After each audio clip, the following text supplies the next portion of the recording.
امام حسن ایک دفعہ تشریف لائے تو مسجد کی طرف جا رہے تھے تو ایک گداگر فٹ پاتھ پر بیٹھا ہوا کچھ کھا رہا تھا۔ امام حسن بڑی شان کے آدمی تھے، بہت حسین تھے، بڑا شرف حاصل تھا، شبیہ رسول تھے، اپنے نانا کی شبیہ تھے۔ تو اس نے ان کو بلا لیا کہ حضرت آئیے آپ ہمارے ساتھ کھانا کھائیے۔ تو یہ کوئی آدمی نہیں، میرے جیسا آدمی، ہم ان کے مقابلے میں خاک کے برابر بھی نہیں ہیں، تو ہم جیسے لوگ بھی شاید گریز کریں، لیکن یہ شبیہ رسول، یہ جگر پارائے بطول گھوڑے سے اترے یا خچر سے اتر کر وہاں اس کے ساتھ بیٹھے، زمین پر بیٹھ گئے، مٹی پر بیٹھ گئے۔ امام حسن مٹی پر بیٹھ گئے اور اس کے ساتھ ایک نوالہ لیا اور پھر فرمایا کہ اب اجازت ہے مجھے، ہے جی۔ عباد الرحمن الذین یمشون علی الارض ہونا، یہ نرمی کے ساتھ چلنے کا مقام ہے۔ نرمی کے مطلب یہ نہیں ہے کہ وہ بڑے وقار کے ساتھ چلیں اور جناب اس میں تکبر جھلک رہا ہو اور گھمنڈ کے ساتھ چلیں۔ بعض آہستگی چلنا ایسا بھی ہوتا ہے تاکہ بڑے وہ ذرا اس طرح انداز کے بڑی شخصیت کوئی آ رہی ہے تو وہ گھمنڈ سے چلنا منع ہے، ممنوع ہے، کیونکہ اس میں تکبر ہوتا ہے۔ کوئی عالم صاحب ہیں، کوئی پیر صاحب ہیں، تو وہ اگر اس ضام میں چلتے ہیں کہ آہستگی اس انداز سے وہ اپنی رفتار میں رکھیں تو وہ گھمنڈ ہے، وہ ممنوع ہے۔ امام غزالی نے احیاء العلوم پر اس میں تبصرہ کیا ہے۔ یہ نرمی کا چلنا دیکھیں نا، قرآن ہے نا، قرآن کی فصاحت و بلاغت سے کس کو انکار ہو سکتا ہے کہ ایک لفظ رکھا اس میں ہزارہا پہلو ہیں معانی کے۔ نرمی کے ساتھ چلنا، یہ سوچ کر چلنا کہ کوئی عاجز راستے میں بیٹھا ہو تو مجھے بلا لے، تو مجھ میں یہ حوصلہ ہو کہ میں اپنے مرتبے اور اس سے اتر کر بھی اس کے ساتھ حسن سلوک کر سکوں، یہ بھی اس ہونن کے معنی میں ہے۔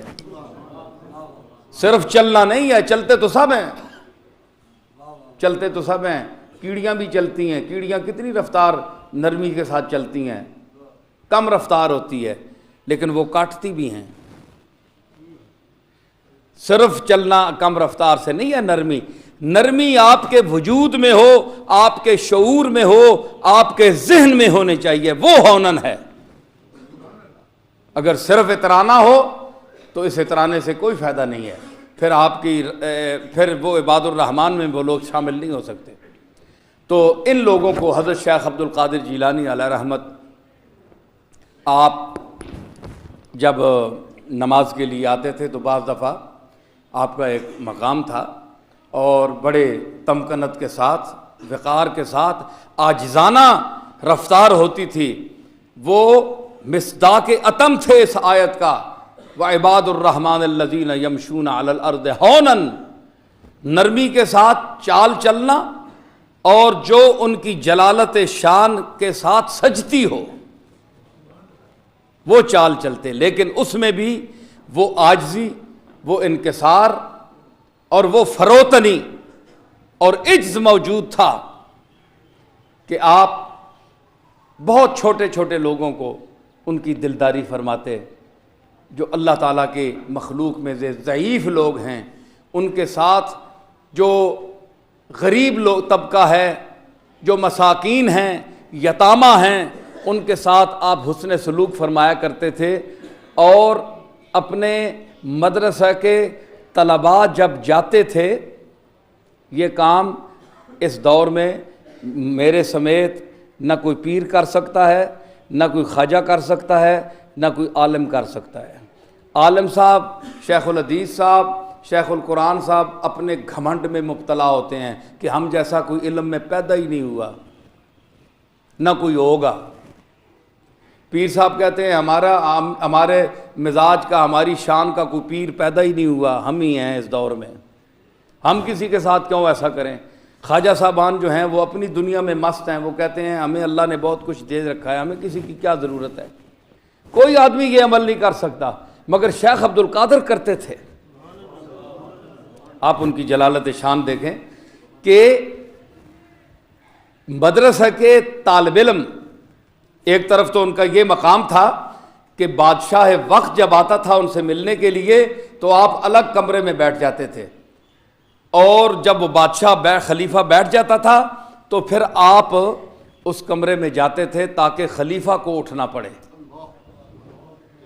خود اٹھنے سے وہ گریز کرتے تھے کہ وہ خلیفہ آ گیا تو ظاہر ہے کہ مہمان ہے تو مجھے اٹھنا پڑے گا، تو وہ یہ اپنی شان کے منافی سمجھتے تھے کہ ایک دنیا دار کے سامنے میں اٹھوں، ایک بادشاہ کے سامنے میں اٹھوں۔ اور ادھر یہ ان کا دستور تھا، اور ادھر ضعفاء، کمزور اور طلبہ جو مدرسہ کے طالب علم ہیں ان کے لیے ان کا یہ سلوک تھا کہ جب وہ لڑکے چھٹیوں میں تعطیلات میں اپنے گھر جاتے تھے تو شیخ عبد القادر ان کو دور تک چھوڑنے کے لیے جاتے تھے۔ اس سے آپ اندازہ لگائیں کہ ان کے نزدیک مدرسہ کے طالب علموں جو دین سیکھ رہے ہیں ان کی نظر میں ان کا کیا مقام تھا۔ اور بعض روایات میں آتا ہے کہ وہ ان کے کام بھی خود کیا کرتے تھے، ان کی خدمت خود کیا کرتے تھے۔ تو یہ شان ہے اولیاء اللہ کی اور عباد الرحمن کی، جس کو اللہ تعالیٰ نے بطور خاص یہاں ذکر فرمایا۔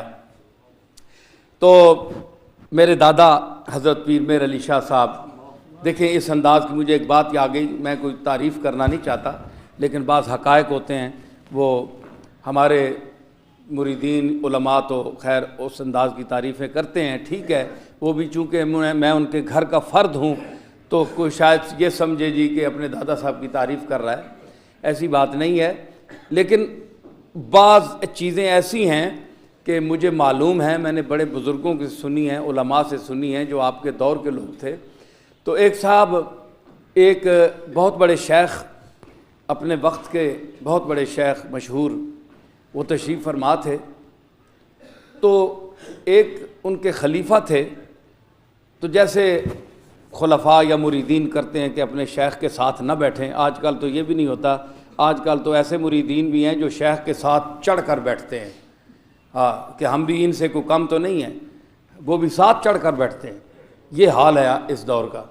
تو وہ لوگ ایسے تھے جو ادب کرتے تھے، ادب کرتے تھے، اپنی اوقات میں رہتے تھے اور اپنے آپ کو پہچانتے تھے۔ تو وہ دور جوتوں میں بیٹھے، اب وہ شیخ وقت اور پیر میر علی شاہ دونوں بیٹھے ہوئے ہیں، بہت بڑی شخصیت تھے۔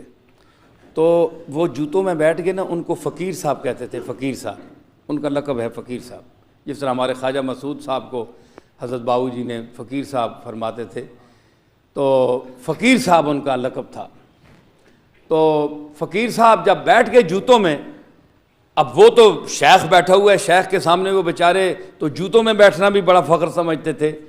تو پیر میر علی شاہ صاحب نے ان کی طرف ایک نظر کی نا، دیکھا ان کو، یہ لوگ تو ان کی سکرین پر اللہ تعالیٰ چہرے تو ہم سب دیکھ لیتے ہیں نا، تو وہ ایک اور دنیا ہوتی ہے جو اندر کی دنیا ہوتی ہے، خیالات کی دنیا ہوتی ہے، اعمال کی دنیا ہوتی ہے، وہ بھی بندگان خاص علام الغیوب در جہان جاں جواسیس القلوب، تو جاسوس ہوتے ہیں۔ چہرے پر نظر پڑی تو آپ نے ان کے پیر سے کہا کہ جناب مجھے اجازت ہے، فقیر صاحب آپ آگے آئیے۔